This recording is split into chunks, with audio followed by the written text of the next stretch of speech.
Okay, ready, coming coming. तो आज की क्लासेस या फिर लेक्चर या फिर revision, rules number three, applications for registrations, application for registrations. Okay, जैसा कि हमने पहले ही एक्ट और रूल्स में पढ़ा था कि निर्धारित फॉर्म पे निर्धारित समय के अंतराल में कोई भी माइंस ओपनिंग या फिर रीओपनिंग या अबंडेंट, डिसकंटिन्यूड या फिर डिसयूज्ड या समथिंग कुछ भी होती है तो हमें रजिस्ट्रेशंस करनी होती है, एक नोटिस देनी होती है, ठीक ना। लेकिन अब क्या हो गया है कि अब आपको रजिस्ट्रेशंस करना होता है। पहले के टाइम पे नोटिस देना होता है, तो वो नोटिस निर्धारित फॉर्म पे दी जाती थी। अब वो फॉर्म भी चेंज हो चुकी है और जो नोटिस देने का प्रोसीड्यूर है वो भी आई थिंक कुछ चेंजिंग देखने को मिल सकती है। And one more thing is कि पहले फॉर्म देके हम लोग क्या करते थे, उनको इन्फॉर्म करते थे। बट अब क्या हो गया कि डिजिटल इंडिया होने के कारण एक डिजिटल प्लेटफॉर्म बनाया गया है जिसको श्रम सुविधा पोर्टल के नाम से जाना जाता है। अब उसमें ऑनलाइन आपको एप्लीकेशन फॉर्म सबमिट करना होता है। ओके, तो रूल्स 3 के बारे में चलिए देखते हैं। पहला कि रूल्स क्या कहता है। एन एम्प्लॉयर ऑलरेडी डिस्कशंस हुआ था कि ओनर, एजेंट और मैनेजर को एम्प्लॉयर बोलेंगे। तो an employer seeking registration for establishment shawl apply electronic in form 1 containing, मतलब कह रहा है कि अगर आप कोई माइंस लीज में लेते हैं या फिर कोई माइंस रनिंग करना चाहते हैं तो आपको रजिस्ट्रेशन करनी होगी माइंस के लिए। ओके, और वो किस फॉर्म के तहत आएगी, वो फॉर्म्स 1 के तहत आएगी। रजिस्ट्रेशन तो करना ही होगा। फॉर्म 1 के तहत आपको कुछ डिटेल्स दी जानी है, वो उसको भी आपको करनी होगी। तो डिटेल्स जो है वो बाद में देखेंगे, मतलब देखेंगे या अभी, लेकिन उससे पहले फॉर्म 1 के बारे में जानते हैं। ठीक है, फॉर्म 1 ये रूल्स की फॉर्म है, FORM, फॉर्म 1। फॉर्म 1 क्या है? फॉर्म 1 रजिस्ट्रेशन को लेके है। ठीक है, क्योंकि बहुत सारे अभी बुक्स और समथिंग कुछ आए नहीं है, तो मेरे को भी प्रॉपर तरीके से देखना पड़ता है ना, तभी तो लेक्चर्स और बताने में या फिर अंडरस्टैंडिंग कराने में थोड़ी सहूलियत मिलती है। बट अभी तो जस्ट एग्जाम के पॉइंट ऑफ व्यू से थोड़ी जल्दी कर रहा हूँ और अपनी भी समझ के आपको भी समझाने की प्रयास कर रहा हूँ। ठीक है, अदरवाइज मैं 2-3 महीने के बाद इसको इत्मीनान से करता। ठीक है, एनीवेज, तो फॉर्म 1 क्या है? फॉर्म 1 है एप्लीकेशंस फॉर रजिस्ट्रेशंस। हमारे साथ साथ आप भी लिखिए, लिखते चलिए ताकि दिमाग में बैठे। फॉर्म 1 क्या है? एप्लीकेशंस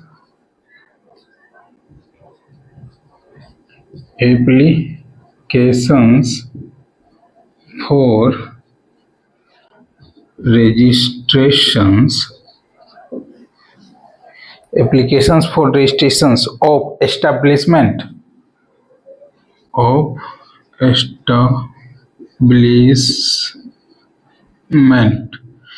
oblique amendment क्या हो जाएगा spelling?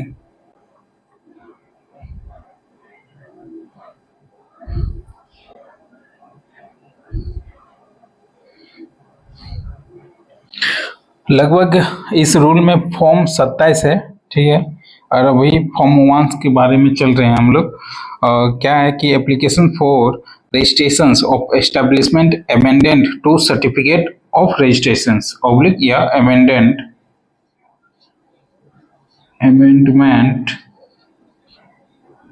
To certificate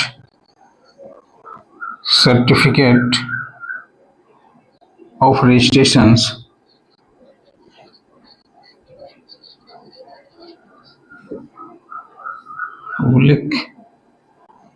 update update को अपडेशंस किया गया है। कोई भी चीज अपडेट होती है ना, तो updations of registration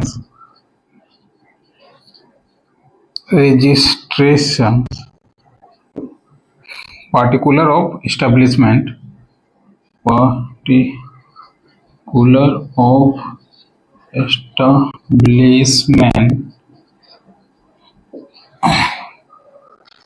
establishment already registered under any already registered under any other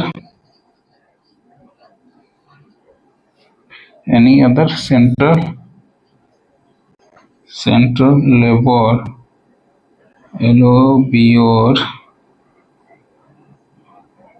law. Oh my goodness, लिखने में थोड़ी बहुत हवा टाइट होती है, बट दिमाग में लिखने से बैठ भी जाती है। ठीक है, और थोड़ी डिजिटल बोर्ड होती तो एनसीएल और एससीएल को लेके एमसीक्यू करने में और भी मज़ा आता है, बट डिजिटल बोर्ड है नहीं, तो टाइपिंग और ये जो मोबाइल वाली पीडीएफ कैसे क्या अनाउंसमेंट या वॉइस समथिंग सेटिंग करके वो हमसे होता नहीं है। तो जैसा है चल रहा है, चलते हैं जब तक डिजिटल बोर्ड नहीं आती है। और कोई ये मेरा प्रोफेशनल वर्क नहीं है, बट सेल्फ स्टडी और रिवीजन करने के लिए मैं ये करता हूँ। ओके, तो ये हो गया forms one applications for registrations of establishment.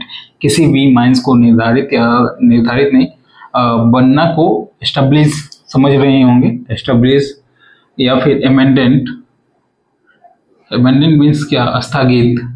Certificate of registrations update या फिर कोई भी अपडेट ऑफ रजिस्ट्रेशंस करते हैं। Particular establishment already registered under any central law, मतलब इससे पहले जो भी माइंस चलती थी वो भी तो किसी से रजिस्ट्रेशन या समथिंग होती थी ना, तो वो किस पे, सेंट्रल लॉ के अकॉर्डिंग जो भी लॉ बनती थी उस पे रजिस्ट्रेशन करवानी होती थी। ठीक है, तो वही चीज़ कह रहा है कि अगर आपके ऑलरेडी माइंस रनिंग है और आपने किसी भी सेंटर के लॉ से रजिस्ट्रेशन ले भी रखा है, ठीक है, तो उसके बावजूद भी आपको फिर से ओके, तो ये फॉर्म 1 है। ठीक है, इसके बाद जैसे जैसे फॉर्म की नोमेनक्लेचर या फॉर्म के बारे में कुछ जो भी समथिंग आएंगे, जिस फॉर्म से रिलेटेड जो भी सेंटेंस आएंगी उस फॉर्म को हम लोग धीरे धीरे करते जाएंगे।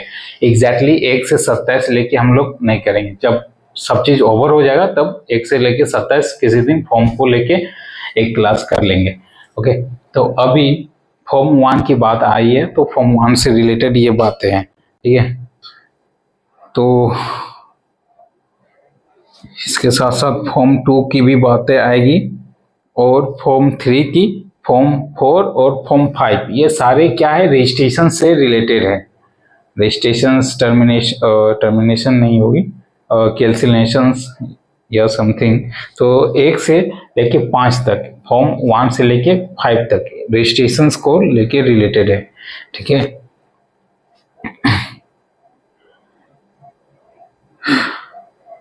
तो चलते हैं रूल्स फिर से। Rules number 3, application for registrations. An employer seeking registration for an establishment shawl B apply electronic in a form 1। Form 1 के तहत इलेक्ट्रॉनिकली रजिस्ट्रेशंस करवाएंगे। कंटेनिंग, और उसमें क्या क्या कंटेंट रहेगा, उसमें कंटेंट रहेगा containing particular of the establishment, उसके बाद accompanied by document relating registrations of the establishment। जितने भी डॉक्यूमेंट्स है रिलेटिंग रजिस्ट्रेशंस को लेके या एस्टेब्लिशमेंट को लेके, जितने भी डॉक्यूमेंट्स है उसको भी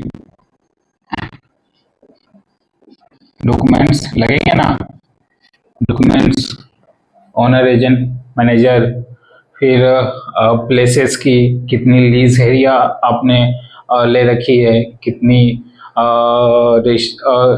कितने एनओसी या समथिंग सारे डॉक्यूमेंट्स आपको बना के लगेंगे। ठीक है, इसके बाद डॉक्यूमेंट्स के साथ साथ क्या है, relating registrations of the establishment, establishment accompanied by the documents relating to the registrations of establishment. Then after proof of identity, इसके साथ साथ proof of identity, proof of identity जिस माइंस की या फिर आपके पास प्रूफ क्या है, प्रूफ में क्या आ जाएगा।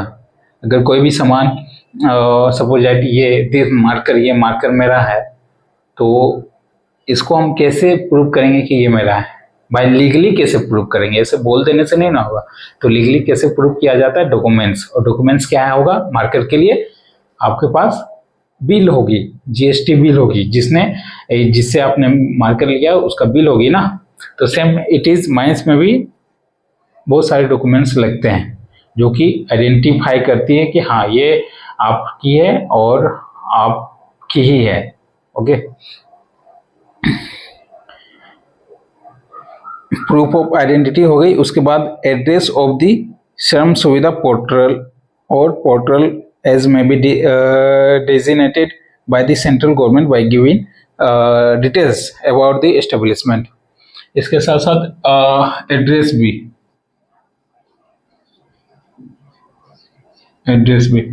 अच्छा, एड्रेस करने को कहा जा रहा है या एड्रेस भी एक बार फिर से रिपीट करते हैं। एन एम्प्लॉयर ओनर एजेंट और मैनेजर की बात है। An employer seeking registration for the establishment shawl B apply electronically in a form 1। Electronically form 1 मतलब फॉर्म 1 तो समझ में आता है, इलेक्ट्रॉनिकली मतलब क्या होता है। जैसे इलेक्ट्रॉनिक चीज जो हो जाती है ना, जैसे mobile, it is also a electronic चीज, बैटरी से चल रही है ना, इलेक्ट्रिसिटी प्रोड्यूस होती है बैटरी से, तो समथिंग जो भी है वो इलेक्ट्रॉनिक चीजों में आ जाती है। ठीक है, तो यहाँ क्या कह रहा है, इलेक्ट्रॉनिकली इन फॉर्म 1। तो आपको कैसे इलेक्ट्रॉनिकली का बात यहाँ कहने का मतलब क्या होता है, कैसे आप जैसे हम लोग कोई भी फॉर्म भरते हैं वैकेंसी के लिए, तो वो भी तो इलेक्ट्रॉनिकली हुआ ना।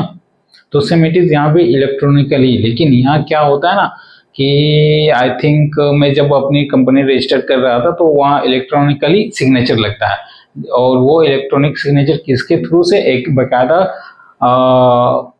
सपोज राइट पेन ड्राइव होती है जिसके अंदर डिजिटल सिग्नेचर बनती है, और वो कौन प्रोवाइड करवाते हैं, मिनिस्ट्री ऑफ इलेक्ट्रॉनिक। ठीक ना, डिजिटल सिग्नेचर, तो वही सिग्नेचर को हम लोग इलेक्ट्रॉनिकली सिग्नेचर बोला जाता है। तो आई थिंक उसी से लेके यहाँ इलेक्ट्रॉनिकली बातें रखी गई है। खैर उसमें ज़्यादा डिस्कशन नहीं, पॉइंट में आते हैं। In form 1 containing the particular establishment कहाँ माइंस की एस्टेब्लिशमेंट चल रही है, और आई थिंक ये सिर्फ माइंस से ही रिलेटेड नहीं है, ओवरऑल जितने भी इसके अंतर्गत रूल्स आते हैं सबको रिलेटेड की गई है। यानी कि जो भी कंपनी या समथिंग है, सब चीज इसी से रूल्स के अकॉर्डिंग ही चलेगी। लगभग 15 रूल्स को मर्ज कर दिया गया है ना, जो कि 5 रूल माइनिंग के रिलेटेड है। तो सिर्फ माइनिंग को ही लेके रूल्स नहीं बनाई गई है, ये ओवरऑल जितने हैं सारे हम लोग फर्स्ट क्लास में देख चुके हैं। ओके, तो containing establishment accompanied by the documents relating to registrations of the establishment. Okay, then after proof of identity and address on the same Shram Suvidha portal of the portal, or may be designated by the central government by giving details about the establishment. Okay, documents भेजनी है, proof of identity भेजनी है, address भेजनी है, और किसमें, श्रम सुविधा पोर्टल। श्रम सुविधा पोर्टल, लाइट को क्या हो गया, श्रम सुविधा पोर्टल। अच्छा, ये क्वेश्चंस यहाँ से बन सकता है श्रम सुविधा पोर्टल के बारे में। श्रम सुविधा पोर्टल, एक तरह से ये एक साइट है, गवर्नमेंट की साइट है, और ये इसकी डेट पूछी जा सकती है कि श्रम सुविधा पोर्टल की डेट कब से लागू हुई थी।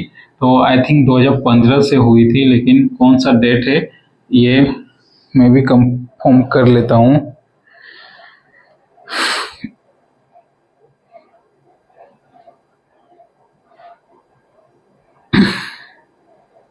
अच्छा, थोड़ा नेटवर्क को इशू है, लेकिन ये कम थोड़ा नेटवर्क को लेके इशू है, बट 2015 से ये शायद लागू है। आप भी अगर आपको पता हो तो कमेंट में ज़रूर हमें भी शेयर करें, ठीक है। ये पहला पॉइंट हो गया। अब दूसरा point where an applications under the sub regulations 1 के अकॉर्डिंग जो भी एप्लीकेशंस है is complete in all respect, सारे के सारे कंप्लीट होनी चाहिए। फिर the certificate of registration shall be issued in a form 3, सारे के सारे कंप्लीट होंगे, आप अप्लाई करेंगे, उसके बाद आपकी जो सर्टिफिकेट इशू होगी वो फॉर्म 3 में होगी, FORM फॉर्म 3। वंस 1 आई ये, अब फॉर्म 3। अब ये फॉर्म 3 क्या है? फॉर्म 3 है certificate of registrations of establishment, certificate of registrations, certificate of registrations of establishment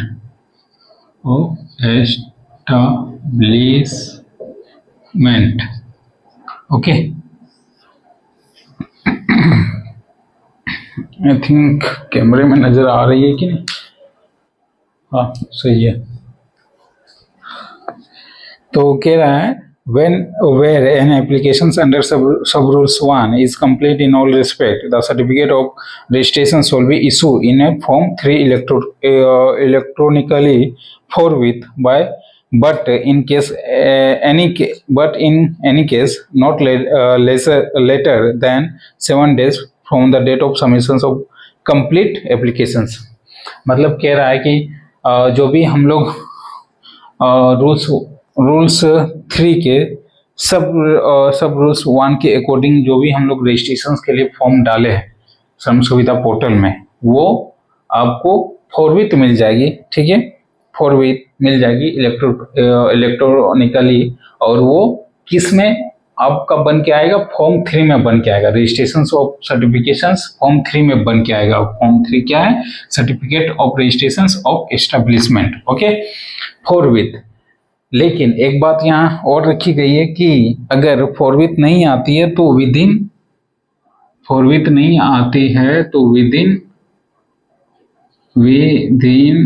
7 days में आप ऑटोमेटिकली आपके विदिन 7 डेज में ऑटोमेटिकली ये बन जाएगी और आपको या फिर बाय इलेक्ट्रॉनिकली आप तक पहुंच जाएगी। Provided that if the certificate of registration is not issued within the period of specified, the establishment shall be deemed to have been registered, and the certification of registration shall be auto generated in form 3, okay। अगर 7 not later than the 7 days from the dates of submissions of complete applications, apply मैंने कर दिया, अब apply होने के फॉरविथ वो certificate बन जाएगी। इन द केस अगर नहीं बनती है तो 7 दिन का टाइम लेता है। कौन? रजिस्टर ऑफिस 7 दिन का टाइम लेता है। अगर 7 दिन के अंतर्गत ऑटोमेटिक नहीं बनती है तो फिर ये क्या समझा जाएगा कि आप ये डीमेट मतलब समझना होता, तो ये समझा जाएगा कि आपकी रजिस्टर हो चुकी है, फॉर्म 3 के अकॉर्डिंग आपकी रजिस्ट्रेशन सर्टिफिकेट कंप्लीट है, ठीक है। पहला क्या कहता है कि फॉरविथ आपको मिल जाएगी, ठीक है। अगर नहीं मिलती है तो 7 दिन का समय लेगा। अगर 7 दिन के समय में भी आपका नहीं हो पा रहा है, रजिस्ट्रेशन नहीं आपके पास आती है, तो फिर आपको रजिस्ट्रेशन माना ही जाएगा, ओके। और वो इलेक्ट्रॉनिकली आपको मिल ही जाएगी सर्टिफिकेट। अब बाय जीमेल से मिलेगी या फिर बाय पोस्ट ऑफिस या एड्रेस, ये अभी तक पता नहीं, हो सकता है आगे लिखा होगा। तो चलते हैं, ठीक है। ये पॉइंट 2 कंप्लीट हुई। Now next is the late fee for registration after expiry of 60 days from the date of notification of these rules shall be specified through the general or special order by the central government issue from time to time। क्या कह रहा है ना कि with in 60 days, अगर जब से ये लागू हुई है विद इन 60 days, जो भी पुराने या समथिंग जो भी रनिंग हो रहे थे कंडीशंस में, उन लोगों के लिए भी ये बात है कि विद इन 60 days अगर आपको नया रजिस्ट्रेशन के प्रारूप में नहीं आते हैं तो 7 दिन के बाद अगर आप अप्लाई कीजिएगा तो लेट फाइन लगेगा। और ये जो लेट फाइन है, लेट फाइन की जो फीस है ये सेंट्रल गवर्नमेंट निर्धारित करेंगे। पहले क्या होता था, भारत कोष यानी कि डीजीएमएस के थ्रू हमें पेमेंट करना होता था। अब ये चला गया सेंट्रल गवर्नमेंट, यानी कि मेरे को जाहिर सी बात मतलब सेंटेंस के बातों से पता चलता है कि अब जो भी डीजीएमएस का पावर था समथिंग, वो धीरे धीरे अब सेंट्रल गवर्नमेंट को जा रही है। डीजीएमएस और chief inspector of mines, RIM regional inspector of mines, जो भी समथिंग जो पावर होती थी सारे के सारे किस पे एडॉप्ट किए जा रहे हैं, सेंट्रल गवर्नमेंट पे। अदरवाइज यहाँ फी वाली बात डीजीएमएस ऑफिस को देना चाहिए था। एनीवेज आगे और भी पता चलेगा क्या और कैसे क्या हो रहा है।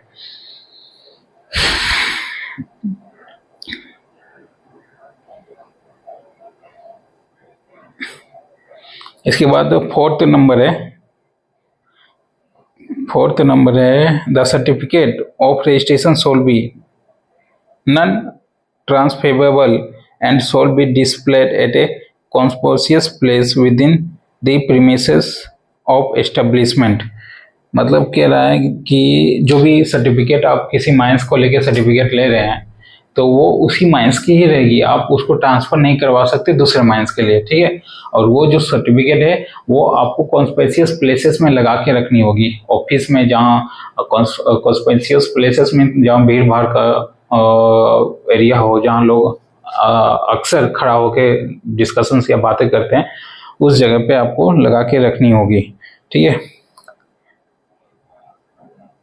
और फिफ्थ नंबर है where an employer fail to comply with requirement of sub regulations 1 the registering officer under the code में by order direct such employ to comply with the requirement within the time specified in such order.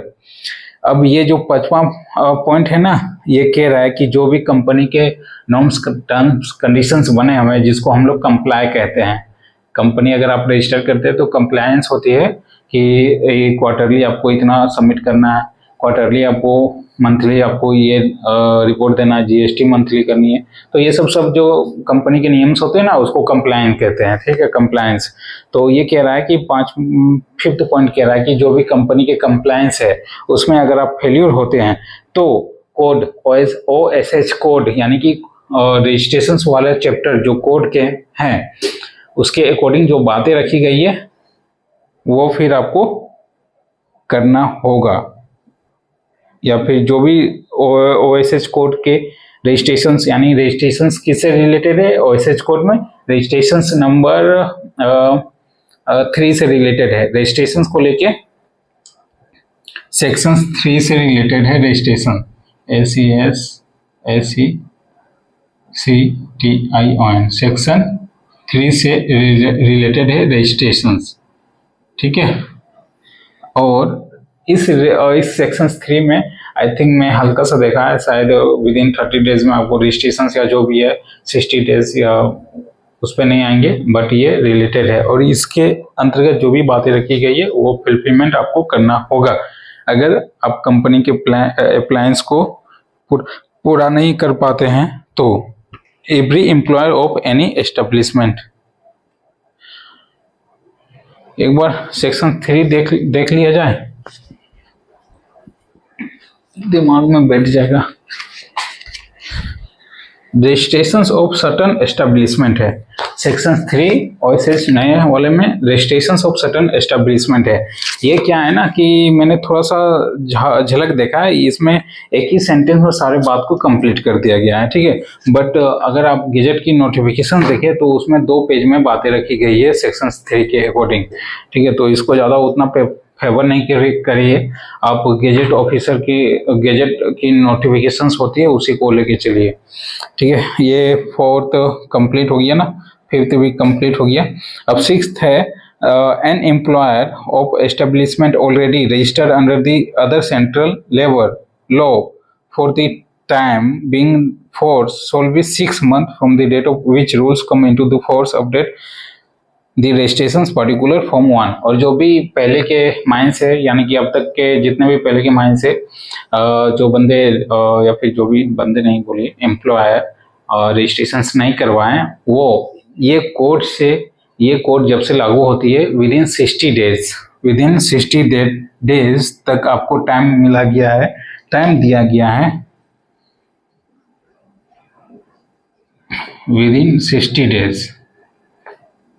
Within 60 days time दिया गया है कि नए portal में form 1 के तहत सारे को सारे जल्दी रजिस्ट्रेशन करवा ले, ठीक है। और इसके बाद इसी में लिखा हुआ है provided that no such cancellation shall be made unless the establishment has been given an opportunity to serve cause within a period 30 days either electronically or by speed post or by certificate of registration shall be cancelled। हाँ, ये कह रहा है ना कि पहले के जो भी माइंस है वो अगर आप नहीं करवा पा रहे रजिस्ट्रेशंस या फिर किसी कारण आपको समय नहीं मिल पाया या कुछ भी इश्यूज है तो 60 डेज, इधर क्या हो गया 60 डेज का आपको टाइम मिला, 60 दिन का टाइम मिला, इसके दरमियान में आप नहीं कुछ कर पाए तो इसके अलावा भी आपको विदिन 30 डेज में रीजन देना है कि इतना इसलिए मैंने फॉर्म 1 के तहत न्यू रजिस्ट्रेशंस नहीं करवा पाया, वो रीजन दे के अगर आप 30 दिनों के अंदर भेज देते हैं श्रम सुविधा पोर्टल में या फिर तो आपकी जो माइंस की लीज की रजिस्ट्रेशन है वो बच जाएगी, ठीक है, कैंसिल नहीं मानी जाएगी। अच्छा, ये चीज क्या है एक बार फिर से रिपीट करते हैं। Provided that such cancellation will be made unless the establishment has been given opportunity to serve cause within a period of 30 days, ठीक है, आइदर इलेक्ट्रॉनिक और बाय स्पीड पोस्ट और whether certificate of registration will be not be cancel. और हाँ, आप electronically श्रम सुविधा portal में भेजिए या स्पीड पोस्ट भेजिए या पोस्ट करके भेजिए, ठीक है। उसमें आप भी ये भी मेंटेन करना होगा कि आपकी जो सर्टिफिकेट है पुरानी वाली या आपकी जो लाइसेंस लीज बन रखी है वो किस लिए कैंसिल नहीं की जाएगी, ये भी मेंटेन करना होगा, तब जाके आप कंटिन्यू रहेंगे, ओके। अब 7th पॉइंट क्या है, employer shawl B quit the registrations number on all documents prepared or complete by the employer in connection with the rules and schemes made thereunder and in all correspondence with the office consent। हाँ, ये कह रहा है ना कि जिस तरह हम लोग कोई भी वैकेंसी की फॉर्म भरते हैं ना तो सारे डॉक्यूमेंट्स में सेल्फ अटेस्टेड लगती है ना कि सारे डॉक्यूमेंट्स में साइन लगती है पर्सनल, सब उसी को सेल्फ अटेस्टेड बोलते हैं, अटेस्ट, ठीक ना। तो उसी तरह जितने भी डॉक्यूमेंट्स है उसमें सारे के सारे माइंस की जो रजिस्ट्रेशन नंबर होगी सबको लिखना होगा मतलब पेन से नहीं ना लिखेगा, कोई डिजिटल स्टाम्प या समथिंग होगा तो वो वैसा ही सब में लगा होना चाहिए। अच्छा, ठीक है, ऑल डॉक्यूमेंट्स प्रिपेयर्ड और completed by the employer in connection with the rules, okay, or the scheme made thereunder and in all corresponding with the office consent, जो भी ऑफिस कंसेंट है वो सब, ठीक है। अब 8th पॉइंट है any change in particular furnished in a form 1 shall be updated on the portal by the employer within 30 days। 30 दिन के भीतर, यानी कि विद इन 30 डेज, फिर से ये इसी में मेंटेन करते हैं, विद इन 30 डेज कोई भी चेंजेस होती है फॉर्म 1 में, ओनर की चेंजेस होती है या फिर मैनेजर चेंज होते हैं या फिर वीडियो रिकॉर्ड हो रही है, पता नहीं बीच में ये नोटिफिकेशंस क्यों आ गया।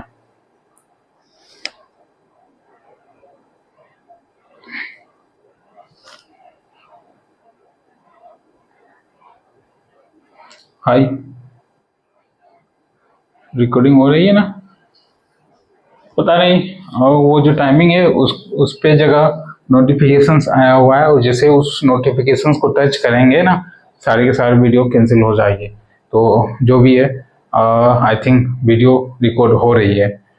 तो कह रहा था, कहाँ थे हम लोग?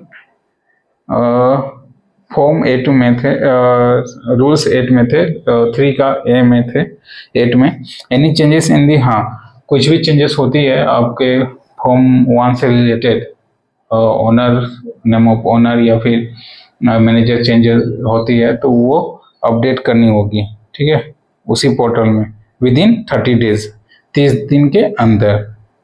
And where the applications for amendment is complete in all respect, और कोई भी एप्लीकेशन अमेंडेंट होती है या आपकी mines amendment, okay,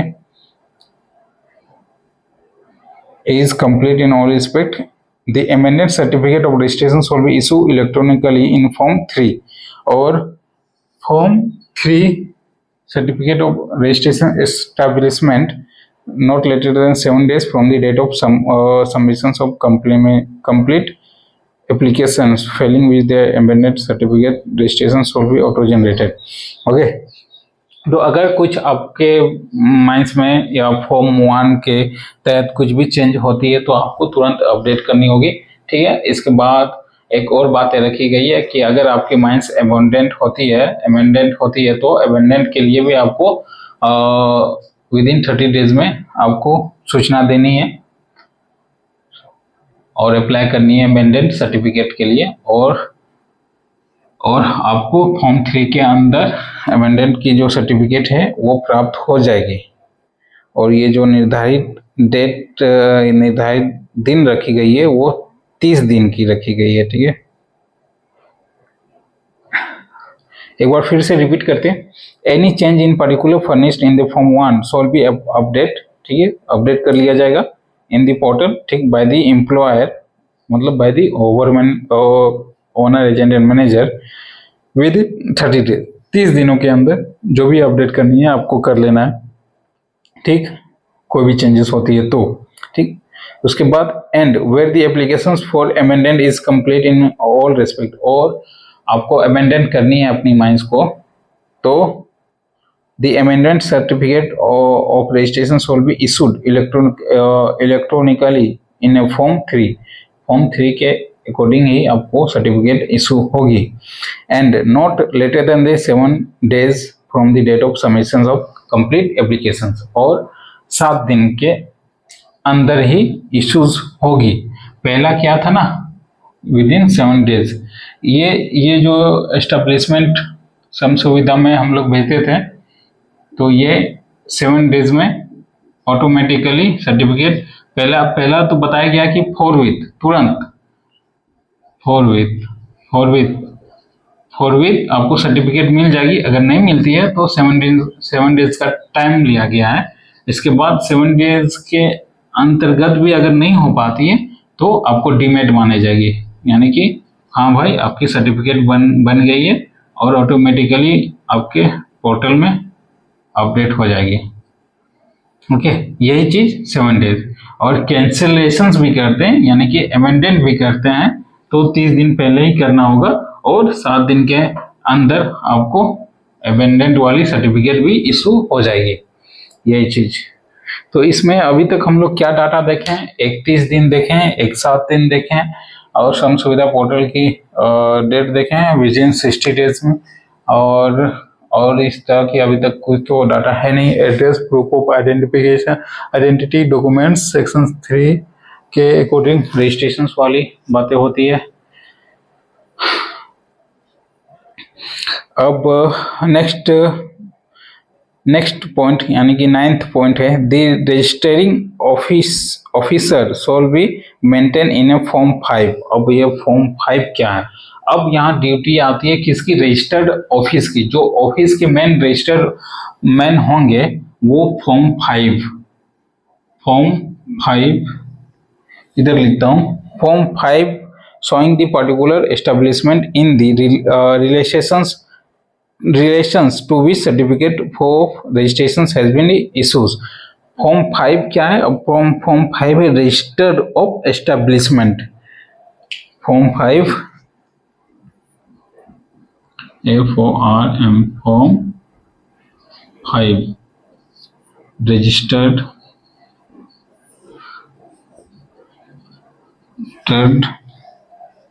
of establishment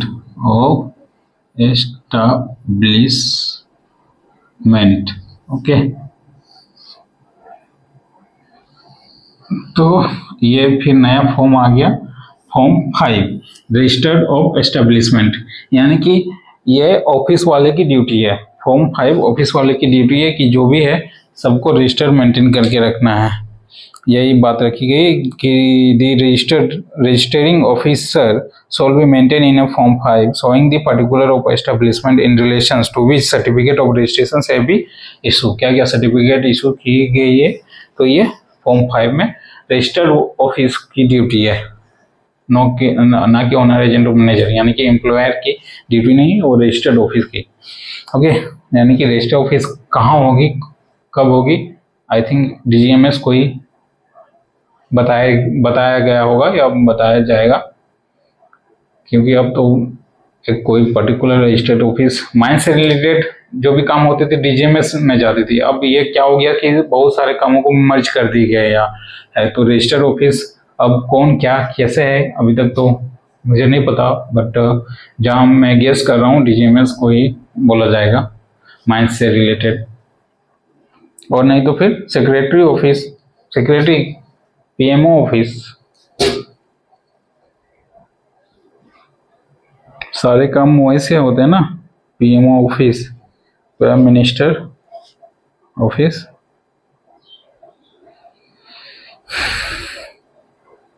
ninth हो गया। अब 10th, the employer shawl B within 30 days of closing of establishments other than mines intimate the registering officer and also inspector come facilitator. Chief inspector of mines को change करके और regional inspector of mines को change करके यहाँ inspector कम facilitator बोला गया है, और inspector come facilitator I think inspector को बोला गया है, ठीक है। और CIM को क्या बोला गया? चीफ इंस्पेक्टर कम फैसिलेटर, ठीक है। ये दो पॉइंट आप हमेशा याद रखें कि रीजनल इंस्पेक्टर का नाम चेंज होके क्या हो गया है? इंस्पेक्टर कम फैसिलेटर, और चीफ इंस्पेक्टर का नाम चेंज होके चीफ इंस्पेक्टर कम फैसिलेटर हो गया, फैसिलेटर। तो दी 10th पॉइंट में the employers will be within 30 days of closing of establishments other than mines intimate the registering officer and also inspector cum facilitator having jurisdiction in the area where establishment is situated intimating the actual date of closing of establishment in form 2। अब ये form 2 की भी बात आ गई है। तो form 2 क्या है? Applications for cancellations of registration certificate of establishment. Form 2 की बात आ गई है, यानी कि अभी तक हम लोग फॉर्म क्या देखे? फॉर्म 1 देखे, ये फॉर्म 2 देखे, फॉर्म 3 देखे, फॉर्म 4 ना देख के फॉर्म 5 देखे, एक फॉर्म 4 भी है, तो वो लास्ट लाइन में उसकी जिक्र होगी, ठीक है। फॉर्म 2 क्या है? फॉर्म 2 है applications for cancellations, application for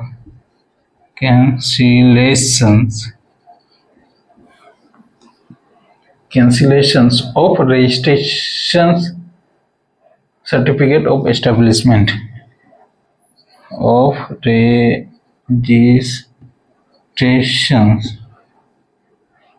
certificate of establishment, थोड़ा तिरछा हो गया क्या? Application for cancellations of registration certificate of establishment. Okay, form 1 श्रम सुविधा रजिस्ट्रेशन वाली एप्लीकेशन फॉर रजिस्ट्रेशन की। Okay, form 2 application for cancellations registration certificate establishment. Form 3 certificate of registrations, इसमें आपको सर्टिफिकेट मिलेगी। फॉर्म 4 की जिक्र नहीं है। फॉर्म 4 क्या है? रजिस्टर्ड ऑफ एस्टेब्लिशमेंट, यानी कि ये ऑफिस की बात है। ठीक है, तो यहाँ कह रहा है point number 10th, the employer shall be within 30 days of closing of establishment other than the mines, intimating in registering officer and also income inspector cum facilitator having jurisdictions in the area where the establishment is situated, intimating the actual date of closing of establishment in a form 2 along with certificate of payment of all dues and statutory returns of the workers employed in such establishment, and such information shall be auto-shared to the employee provident fund organizations and employee state insurance corporations।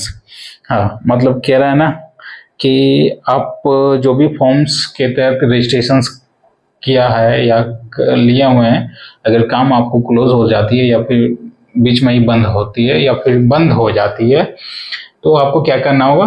Form 2 के तहत certificate को cancellations करना होगा, और इस form के तहत सारे डिटेल्स भेजना भी होगा कि कितने का पेमेंट ड्यूज है और बकायदा क्यों ड्यूज है। मतलब ओवरऑल आपको सारे एनओसी ले लेना होगा।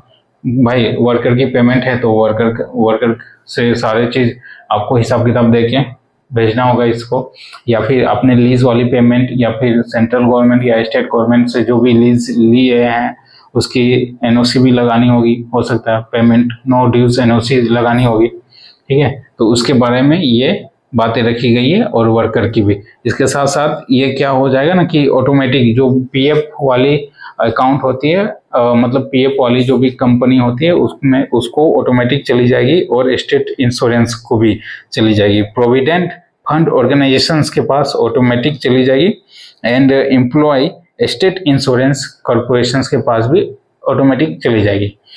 प्रोविडेंट फंड पीएफ वाली ऑर्गेनाइजेशंस, जिसको सेप SAP सेप करके कोई सिस्टम्स लागू हुआ था। क्या लागू हुआ था? सेप सिस्टम्स, यही 2000 मतलब नियरेस्ट 2-3 साल की पहले ही सेप सिस्टम बातें चल रही थी, और लागू भी हो चुका था कि जो भी पीएफ वाला अमाउंट है वो सेप सिस्टम के थ्रू से रखा जाएगा या कटिंग होगा, जो भी है उसमें ज़्यादा डिस्कशंस नहीं, तो उसी के बारे में। ठीक है, provident fund organisations and employees state insurance of corporations, ये हो गया 10th। और लास्ट पॉइंट है, टोटल सब रूल्स में 11th पॉइंट है, और अभी हम लोग लास्ट पॉइंट 11th पॉइंट चल रहे हैं। ऑन रिसिप्ट ऑफ फॉर्म 2 की भी डिस्कशंस आ गई है। फॉर्म 2 यही है। ठीक है,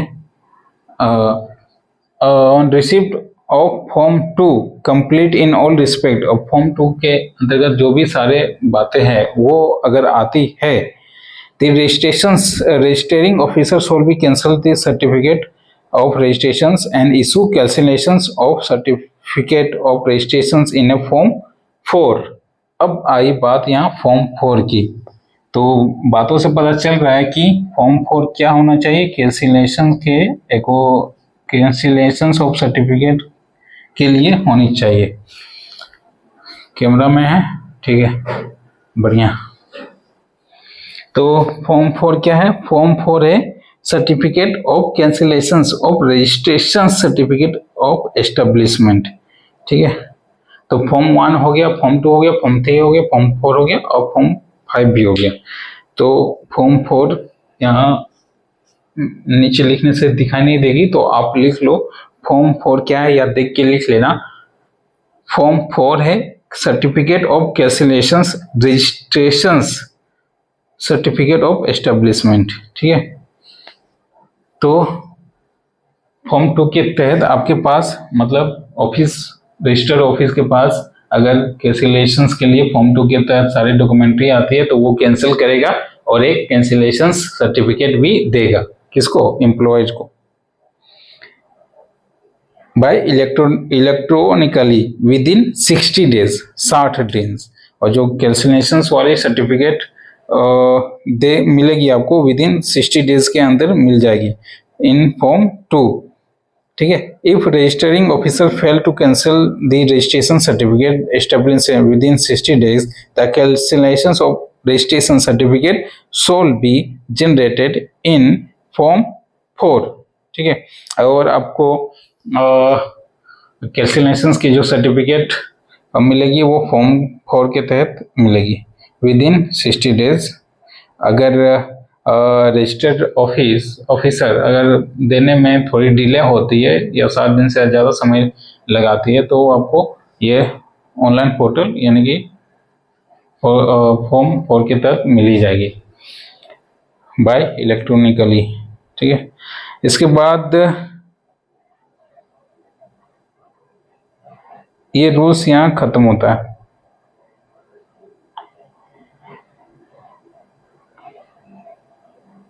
इसके बाद रूल्स 4 आती है। तो रूल 4 है notice of commencement and cessation of operations. Operation से रिलेटेड है। उसके बाद duty of employer and employee है। तो आज की क्लास या फिर आज की रिवीजन यहीं तक रखते हैं। बेसिकली एक बार फिर से रिमाइंड कर देते हैं। फॉर्म 1 समझिए क्या है। फॉर्म 1 कोई भी रजिस्ट्रेशन हम लोग फॉर्म 1 क्या है? रजिस्ट्रेशन को लेके है, यानी कि माइंस को लीज लेने के लिए या फिर लाइसेंस बोलिए अगर ठेठ भाषा में या रीजनल लैंग्वेज में बोलना है तो लाइसेंस है, एक तरह का रजिस्ट्रेशन है फॉर्म 1, ठीक है। और अमेंडेंट की भी फॉर्म 1 में ही रजिस्ट्रेशन, ठीक है, लेने की रजिस्ट्रेशन है। और ये आपको कब मिलेगी? 4 वीक मिलेगी या फिर 7 डेज में, विद इन 7 डेज में। इसके बाद भी अगर 7 डेज के बाद भी नहीं मिलती है तो इसे ऑटोमेटिकली डिमेट मानी जाएगी, यानी कि आपको मिल गई है पोर्टल के थ्रू से, ठीक है। फॉर्म 2 क्या है? फॉर्म 2 है applications of cancellations of registration certificate establishment. जो आपने रजिस्ट्रेशंस करवाया है माइंस को लेके या समथिंग किसी चीजों को लेके रजिस्ट्रेशन करवाए, उसकी कैंसिलेशन फॉर्म 2 में होगी। एप्लीकेशंस होगी फॉर्म 2 में। इसके बाद कैंसिलेशन सर्टिफिकेट जब बन के आएगी वो अलग फॉर्म में आएगी जो आगे चलेंगे, ठीक है। तो फॉर्म 2 है एप्लीकेशंस है, कैंसिल करवाने के लिए एप्लीकेशन है। फॉर्म 3 क्या है? Certificate of registration establishment. पहला फॉर्म क्या था? एप्लीकेशन डाल रहे हैं एस्टेब्लिशमेंट के लिए, मतलब लाइसेंस के लिए एप्लीकेशन डाल रहे हैं, ठीक है। फॉर्म 2 क्या है? एप्लीकेशन डाल रहे हैं कैंसिल करने के लिए, ठीक है। उसके बाद फॉर्म 3 क्या है? Certificate of registration of establishment, यानी कि जो भी लाइसेंस बन के आएगी वो सर्टिफिकेट आपको फॉर्म 3 में मिलेगी, ठीक है। अब फॉर्म 4 क्या है? Certificate of cancellation of registration. भाई पहला एप्लीकेशन डाला किसके लिए? रजिस्ट्रेशन करवाने के लिए, ठीक है। और दूसरे में क्या होगा? दूसरी एप्लीकेशन कैंसिलेशन करने के लिए। तीसरी रूल्स में क्या है? तीसरी फॉर्म में क्या है? रूल्स बोल रहा हूँ बाय मिस्टेक। तीसरी फॉर्म में क्या है? आपको सर्टिफिकेट मिलने के लिए रजिस्ट्रेशन की सर्टिफिकेट। इसके बाद चौथी फॉर्म में क्या है, certifications of cancellations of registration, जो रजिस्ट्रेशन आपने करवाया उसके बाद कैंसिलेशंस के लिए फॉर्म 2 में अप्लाई किया ना, उसकी सर्टिफिकेट है, ठीक है, चौथी में। और पांचवा क्या है, रजिस्टर ऑफ एस्टेब्लिशमेंट, रजिस्टर जो भी है फॉर्म 5 जो ऑफिस का है वो रजिस्टर ऑफ एस्टेब्लिशमेंट को लेके आए। लगभग हमने यहाँ 5 फॉर्म कंप्लीट किया, जिसे हम लोग ओपनिंग माइंस के पुराने लैंग्वेज में हमने देखा था कि माइंस को ओपनिंग या रीओपनिंग करने के लिए विदिन 30 डेज में फॉर्म भेजना होता था ना, तो सेम इट इज अब सुविधा पोर्टल में भेजना होता है, श्रम सुविधा पोर्टल में भेजना होता है, और वो फॉर्म 1 के तहत। ओके, तो ये यहाँ तक हो गई, और कुछ बातें खत्म। तो लगभग 11 पॉइंट हमने, सॉरी 10 पॉइंट, हाँ 11 पॉइंट खत्म किया रूल्स 3 को लेके, यानी कि एप्लीकेशन फॉर रजिस्ट्रेशन को लेके 11 पॉइंट थी, 11 पॉइंट खत्म किया। और एप्लीकेशंस मतलब रजिस्ट्रेशंस को लेके जो भी बातें रखी गई है OSH कोड में, वो OSH एंड WC कोड, मैं शॉर्ट फॉर्म में OSH कोड बोल दिया, ठीक है, तो वो किस में रखी गई है, सेक्शंस 3 में रखी गई है। ओके, इसमें रूल्स 3 में, उसमें भी सेक्शंस 3 में रखी गई है। तो आज की क्लास यहीं समाप्त, आप लोग कंटिन्यू मेहनत कीजिए, मैं भी कर रहा हूँ जितना जल्दी हो सके। अभी तो टाइम मिला है ना, और किसी को पता भी नहीं कब एग्ज़ाम हो जाए, कब मन चाहा एग्ज़ाम ले लिया जाए, तो अच्छे से एग्ज़ाम दीजिए। Okay, bye, thank you, have a good day.